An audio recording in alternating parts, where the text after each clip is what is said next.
Channel. আজ থেকে আমি আমার এই চ্যানেলে নতুন ব্লগ স্টার্ট করছি। আর যদি তোমাদের লাইফস্টাইল ব্লগ দেখতে ভালো লাগে, এখানে আমার ডেলি লাইফস্টাইল রুটিন, দুটো বাচ্চাকে নিয়ে কিভাবে আমি আমার ডেলি রুটিনটাকে সেট করি, কিভাবে আমার কাজকর্মগুলো করি, প্রতিদিনকার কী কী দৈনন্দিন জীবনের যে কাজগুলো করি সেগুলোই আমি এখানে তুলে ধরবো। আর সঙ্গে আমার কিছু কাজকর্ম। তো যদি তোমাদের এই ধরনের ব্লগ দেখতে ইন্টারেস্টেড থাকো তো চাইলে আমার সঙ্গে জুড়তে পারো। গুড মর্নিং বন্ধুরা, ওয়েলকাম টু মাই চ্যানেল। আশা করি তোমরা সবাই খুব ভালো আছো আর আমিও খুব ভালো আছি। এখন থেকে আমি আমার এই ব্লগটা স্টার্ট করছি। সকালবেলা ঘুম থেকে উঠে এই যে জিরে ভেজানো জল আর সঙ্গে কিছুটা আমন্ড ভিজিয়ে রেখেছিলাম, তো দুটোকে আলাদা করে আর এইটা আমি খেয়ে নিচ্ছি। একদিন ছাড়া একদিন এইটা খাবো বলে ঠিক করেছি, তবে এটা না আজকে ফাস্ট করেছি। আমন্ডটা তো ভিজিয়েই খাই প্রতিদিন, কিন্তু এই জিরে ভেজানো জলটা আজকে হচ্ছে ফাস্ট করে রেখেছি। তো দেখি এতে নাকি হচ্ছে রোগা হওয়া যায় বা ডিটক্সিফাইড হয়, তো দেখি কেমন কি কাজ হয়, তারপরে তোমাদেরকেও বলবো যদি ভালো রেজাল্ট পাই। আর চলো কাজবাজগুলো তাড়াতাড়ি করে সেরে নিই। এখানে না সকালবেলা ঘুম থেকে উঠে আমি ফার্স্টই জল ছড়া টড়াগুলো দিয়ে নিয়েছি, ওগুলো আর দেখাতে পারিনি। তারপরে কিন্তু আমি এই যে একদম প্রথম ছাদের উপর থেকেই একদম ঝাঁট দিতে স্টার্ট করেছি, একদম 3তলার উপর থেকে। এবার পুরো ঘর বাড়ি আমি সমস্তটা ঝাঁট দিয়ে দেবো। আর আমাদের এলাকাটা আমার বাড়ির এলাকাটা অনেকটা বড়, তো আমার ঝাঁট দিতে অনেকটাই সময় লাগে। আর মনে হয় পরিষ্কার করে ঝাঁট দিলে কাজটা অনেকটা সুবিধাজনক হয়ে যায় আর কি। ঝাঁটটাই পরিষ্কার করে দিলে মনে হয় কাজটা অনেকটাই এগিয়ে গেছে। তো যাই হোক, এখানে দেখো উপরের ঘরটা ঝাঁট দিয়ে আমি মোটামুটি চলে এসেছি। এবার নিচের ঘরে বিছানা টিছানা তুলবো। বিছানাতে আমার ছেলের গদা, ও নিয়ে শোয়, তার জন্য একটু ও এক্ষুনি ঘুম থেকে উঠেছে, বিছানাটা এখনও আমি গোছাইনি। সকালবেলা উঠে না বিছানাটা গুছিয়ে নিলে মনটা অনেকটা ভালো হয়ে যায়, মনে হয় অর্ধেক কাজই শেষ হয়ে গেছে। তো আজকে বিছানার বেড কভারটা চেঞ্জ করে দিলাম, দু একদিন ছাড়া ছাড়া করি, কারণ ছোট বাচ্চা থাকে সেই জন্যে। তো বিছানার বেড কভারটা চেঞ্জ করে দিয়ে আর তারপরে আমি চলে এসেছি ঝাঁটপাট দিয়ে দেবো নিচের ঘরটাকেও।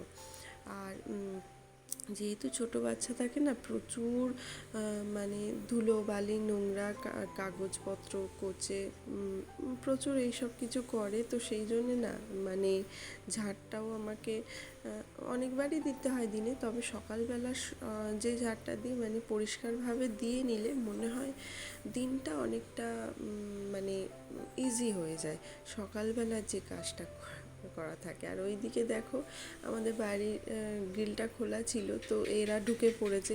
আসলে কুকুর আসলে কি হয় বলো তো, অনেকটা সমস্যা হয়ে যায়, কারণ আমার বাচ্চা তো কুকুরের গায়ে হাত দিতে চায়, তো সেই জন্যে গ্রিলটা সবসময় দিয়ে রাখি।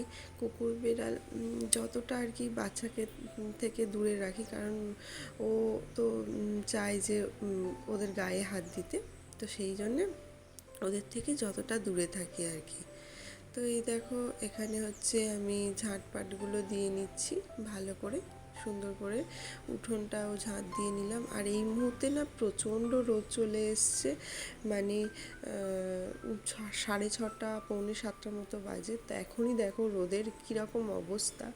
তো আমি ওই একদম রাস্তার ওখান থেকে গ্রিলের দরজার ওখান থেকেই ঝাঁটপাটগুলো দিয়ে নিচ্ছি। আর রাত্রেবেলা এই জামা কাপড়গুলো শুকাতে দিয়েছিল আমার হাজব্যান্ড কিছুটা, তা ওইগুলো আর তোলা হয়নি, এগুলোকে আবার ধুয়ে দিতে হবে, দিয়ে আবার পরিষ্কার করতে হবে। ততক্ষণ আমি এই পুকুর পাড়টাকেও ঝাঁট দিয়ে নেব। প্রতিদিনের এই কাজগুলো চলে, প্রতিদিনই এই কাজগুলো এরকমভাবেই করতে থাকি। তবে আজকের হয়তো পুরোটা দেখিয়েছি, কিন্তু অন্যদিন হয়তো এইগুলো হয়তো আর পারবো না এত ভালো করে, নইলে ভিডিওটা অনেকটা বড় হয়ে যাবে না। তো সেই জন্যে এই যে পুকুর পাড়ের এই সান ঘাট টাটগুলো ভালো করে পরিষ্কার করে নিচ্ছি। আর এই যে ন্যাংরা ট্যাংরাগুলো থাকে এগুলো মাছ ধরে মানে ওরা মাছটাকে ছাড়ানোর জন্য ইউজ করে, তো ওইগুলো আমি ঠিকঠাক জায়গায় ধুয়ে টুয়ে এবার আবার রেখে দেবো, আবার পরের দিনে কাজে লাগবে। আর এই যে ড্রামগুলো দেখছো এগুলো আমার মেয়ে নিয়ে আর ওই পুকুরে নামে যাতে সাঁতারটা কাটতে পারে। ও নিজে নিজে এখনও সাঁতার কাটা শেখেনি, সেই জন্যে সাঁতার কাটার জন্য ওই ড্রামগুলো রাখা হয়েছে। আর এদিকে দেখো প্লাস্টিকগুলো আমি আলাদা ডিব্বায় করে নিয়েছি, আর এমনি পাতা টাতাগুলো ওই দিকে ফেলে দিলাম। তারপরে কিন্তু ঝাঁট দেওয়ার কাজটা কমপ্লিট করে আমি ঝাঁটা টাটা ধুয়ে রেখে চলে এসেছি এবারে চা বানাবো বলে, সবার জন্যই চা বানাবো। তো এখানে দেখো চায়ের জলটা বসিয়ে দিয়েছি। আর চিনি যেহেতু আমাদের বাড়িতে খুব অল্প খায়, সেরকম পরিমাণ মতো আর কি চিনিটা দিয়ে দেবো। আর সকালবেলা চা খাওয়ার অভ্যাস আমার খুব একটা নেই, কিন্তু কী হয় বলো তো, এই মেয়ের এখন স্কুল নেই, তো সেই জন্যে মেয়ের স্কুল না থাকায় সকালের টিফিনটা বেশ খানিকটা লেটেই করছি। তো সেই জন্যে সকালবেলাটা একদম পুরো না খেয়ে সেই জন্যে খানিকটা চা খেয়ে নিলে আর কি শরীরের এনার্জিটা পেয়ে যায়। তো সবার জন্য করছি। কুচো তো দেখবে চা খাওয়ার জন্য এত পাগল হবে, মানে আমার ছেলে চা খেতে এত ভালোবাসে, জানি চা দেওয়া উচিত নয়, তবুও ওকে একটু না একটু চা দিতেই হবে। তো চলো, মোটামুটি চা রেডি হয়ে গেছে, চাগুলো আমি সবাইকে দিয়ে দিই। আর চা খাওয়ার কাজটা কমপ্লিট করে চলে এসেছি রান্নাঘরে, একেবারে রান্নাটাও বসিয়ে নেব। রান্নাটাই আজকে দেখো রান্নাতে করব বলে ভেবেছি, ভাতটা তো আগে বসিয়ে দিয়েছি আর এদিকে কড়াটা বসিয়ে দিলাম, দিয়ে আজকে না ঢ্যাঁড়স চচ্চড়ি করব। চচ্চড়ির আনাজটা ফার্স্ট কাটা হয়ে গেছে, তাই জন্য চচ্চড়িটাই বসিয়ে দেবো আগে। আর এখানে ঢ্যাঁড়স আলু কাটা আছে আমার, আর মানে একটু সাদা তেল আমার আগেই ছিল বাটিতে, আগের দিনের টিফিন করা, তো ওটা দিয়ে দিয়েছি। আর সঙ্গে কিছুটা সরষের তেল, একটু বেশি করার জন্য তেলটাকে, তো দিয়ে ভালো করে ঢ্যাঁড়স আর আলু পেঁয়াজ একসঙ্গে দিয়ে হলুদ গুঁড়ো দিয়ে একটুখানি এবারে নাড়াচাড়া করবে, একটু ভাজা ভাজার মতো করে নেব।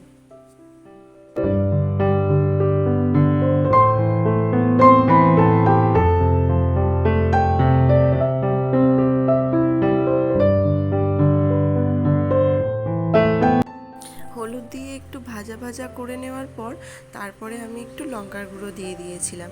লঙ্কার গুঁড়োটা দিয়েও একটু ভালো করে ভাজা ভাজা করে নেব। বেশ খানিকক্ষণ একটু কষিয়ে নেওয়ার পর এর মধ্যে একটু সাদা সর্ষে, মানে কালো সর্ষেও দেওয়া যায়, কিন্তু আমার কাছে না কালো সর্ষে ছিল না, তো সাদা সর্ষেই ছিল, সেটাকে বেটে নিয়েছি ভালো করে। সাদা সর্ষে দিয়ে ভালো করে একটু কষিয়ে আর জল দিয়ে দেবো পরিমাণ মতো, যাতে ঢ্যাঁড়সগুলো আলুগুলো সিদ্ধ হয়ে যায়, খুব বেশি নয়, অল্প করে।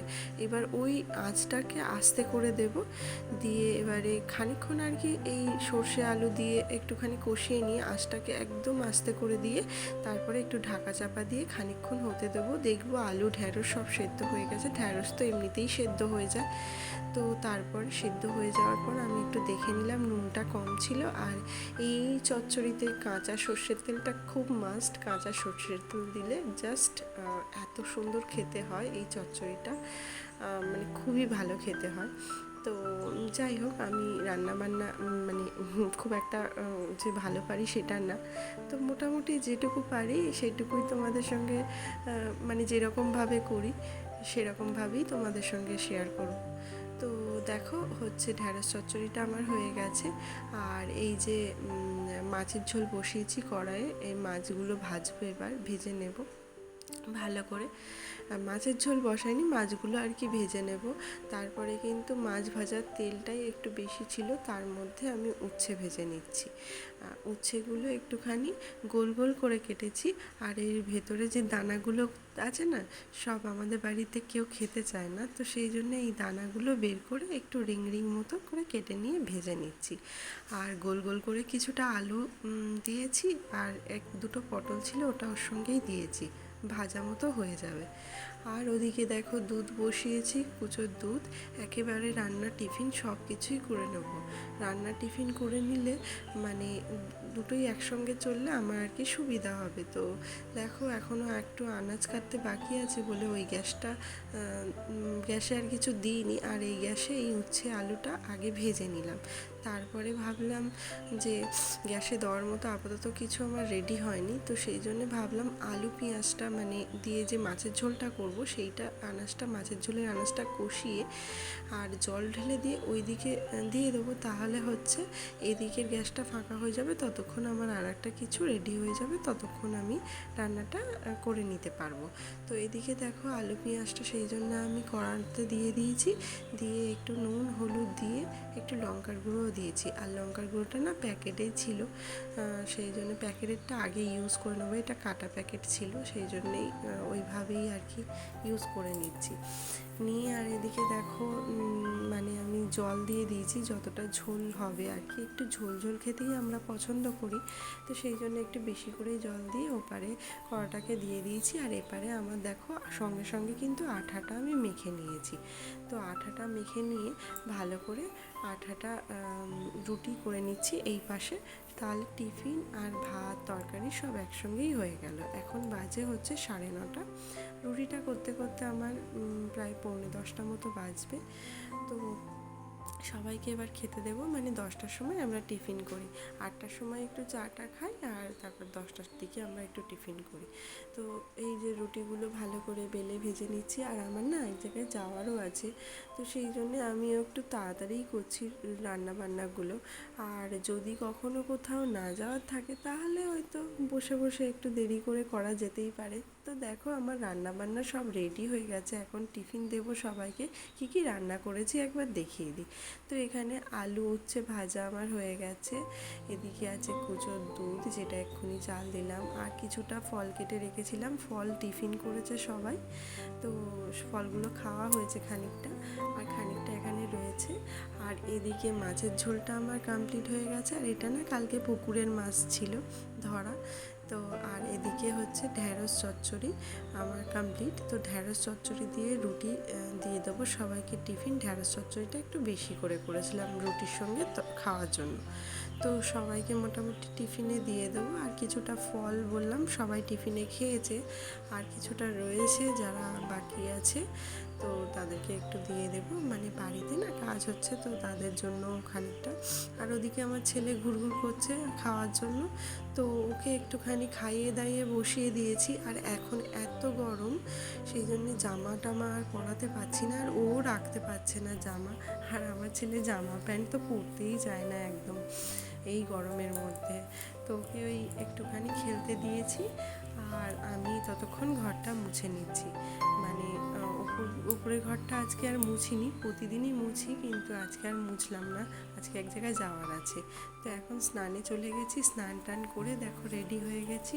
বাইরে যা রোদ, সেই জন্য ভালো করে তোমার একটু হেলমেট টেলমেট পরে নিয়েছি। তো 2 ঘন্টার কাজ আছে, 2 ঘন্টার কাজ সেরে আমি এখন আপাতত বাড়ি চলে এসেছি। এসে দেখি যে জামা কাপড়গুলো মেলে দিয়েছিলাম না, সেই জামা কাপড়গুলো মানে ভাঁজ করে নেব, বিছানাটা রেডি করে নিচ্ছি, এবার শোবো, মানে খেয়ে দিয়ে শোবো আর কি। তো তার আগে দেখলাম বিছানাটা মানে কেমন একটা লাগে না, যে ঢিবি করা আছে জামা কাপড়, তো এইগুলোকে আমি মানে গুছিয়ে নেবো। আর ওদিকে দেখো মানে কৃতিকা আমাকে জল দিয়ে গেল, আমি সবে এসছি বলে।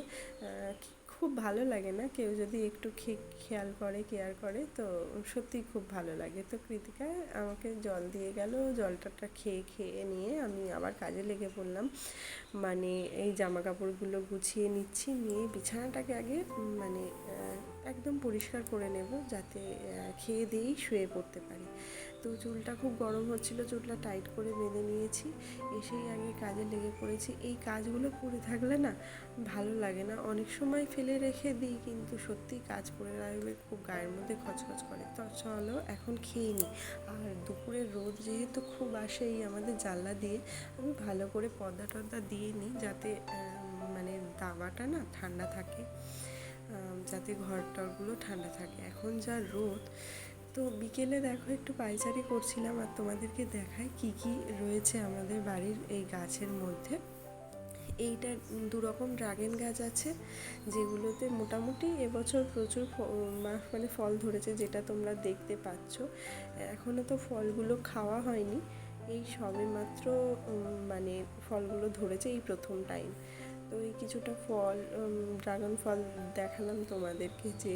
আর এই যে ফলগুলো, এই মানে ফুলগুলো, এগুলো হচ্ছে নষ্ট ফুল, তো ভাবলাম এগুলোকে একটুখানি ফেলে দিই। আর এখানে দেখো 3 লাইন মতো ঢ্যাঁড়স গাছ দেওয়া হয়েছে, টুকটুক করে ঢ্যাঁড়স হচ্ছে। আর এদিকে ওই যে বললাম না, হলুদ ফুলগুলো ফেলে দিচ্ছে। আর এখানে দেখো কত ঘাস হয়েছে, এটা একদিন সময় করে ঘাসগুলো আমার মানে তুলে ফেলতে হবে। আর এখন একটুখানি পায়চারি করছি, অনেক কাজ আছে বিকেলের, কিন্তু সারবো আগে, একটু ঘুরে টুরে নিয়ে তারপর সারবো আর কি, তোমাদেরকে দেখাই। আর এখানে না একটা তোমার ওই কাঁকরোল গাছ আছে, যেটাকে শেড মতো করে দেওয়া হয়েছে। এত সুন্দর হয়েছে কাঁকরোল গাছটা, মানে ভর্তি কাঁকরোল হয়েছে কিছুদিন আগে। এখন কাঁকরোলগুলো হওয়া বন্ধ হয়েছে, কিন্তু কিছু কিছু কাঁকরোল আছে এখনো এর ভেতরে। এই যে এই একটা বড় হলুদ মতো হয়ে গেছে, হয়ে গেছে, এবার একে পেরে নিতে হবে। আর এত সুন্দর হয়েছে না, যে একটা শেড মতো তৈরি হয়ে গেছে, ওর নিচটায় আমার স্কুটিটা রাখি। তো আকাশটা এত সুন্দর লাগছে, চারিদিকে মেঘে মেঘের ভেলা, মানে কখনো মেঘ কখনো আলো, এরকম ব্যাপার। তো এখন আপাতত রোদ আছে, অথচ মেঘের এই সুন্দর দৃশ্য, মানে আমার আমার না এইসব দেখতে খুব ভালো লাগে। যদি কখনো সময় পাই, এই দেখে দেখেই অর্ধেক সময় কাটিয়ে দিই। তো চলো, দুপুরে যে জানলা টানলাগুলো বন্ধ করে দিয়েছিলাম, সেগুলোই এখন আস্তে ধীরে খুলে নেব, আস্তে আস্তে করে খুলে দিলে যে ঠান্ডা হাওয়া বিকেল পড়ে গেছে সেটার একটুখানি পাবো। আর এদিকে দেখো সকালবেলা যে নোংরা টোংরা জড়ো করে রেখেছিলাম, সেগুলোকে এখন আগুন ধরিয়ে দেব। কারণ নোংরা থাকলে এই যে এই পাটটা, ওই কাগজে একবার বৃষ্টি এসে গেলে না ভিজে যাবে, ভিজে গেলে তখন আর আমি মানে ওগুলোকে পোড়াতে পারবো না। তো সেই জন্যে একটুখানি নোংরাগুলো এখনই পুড়িয়ে দেবো আর কি। তো আমি ধরিয়ে দিয়েছি, আর দিয়ে খানিকক্ষণ এবারে হচ্ছে বসবো, বসে টসে কুচো ঘুমাচ্ছে, কৃতিকা ঘুমাচ্ছে, তো খানিকক্ষণ একটু বসে নিয়ে এখানে ধরানো পর্যন্ত অপেক্ষা করুন, মানে সব পুরোটা পোড়া পর্যন্ত। কেন বলো তো, যদি অন্য কিছু আবার ধরে টরে যায়, সেই জন্য এখানে থাকবো, একেবারে চলে যাব না ঘরের মধ্যে। তো কিছুক্ষণ এখানেই বসবো, এই কাজগুলো করবো, আর সব কাগজগুলো পড়ে গেছে কিনা দেখবো। চারিদিকের যে কাগজপত্র হয়, বেসিক্যালি এই কাজটা আমার হাজবেন্ডই করে। তো আজকের মানে হয়েছে, আর শুকিয়ে গেলে আবার ভিজে গেলে এগুলোকে পোড়ানো যাবে না, তো আমি সেই জন্য পুড়িয়ে দিলাম এগুলোকে ভালো করে। আর চলো বন্ধুরা, আজকে ব্লগটা আমি এখানেই শেষ করব। খানিকক্ষণ যদিও এখানে বসবো, বসে তারপরে আবার অন্য কাজ আছে। তো ব্লগটা আমি এখানেই শেষ করব। যদি তোমাদের এই ব্লগের কোনো কিছু ভালো লাগে, প্লিজ আমার চ্যানেলটাকে লাইক করো, আর চাইলে সাবস্ক্রাইব করে আমার পাশে থাকতে পারো। ততক্ষণের জন্য চলো, টাটা, গুড নাইট।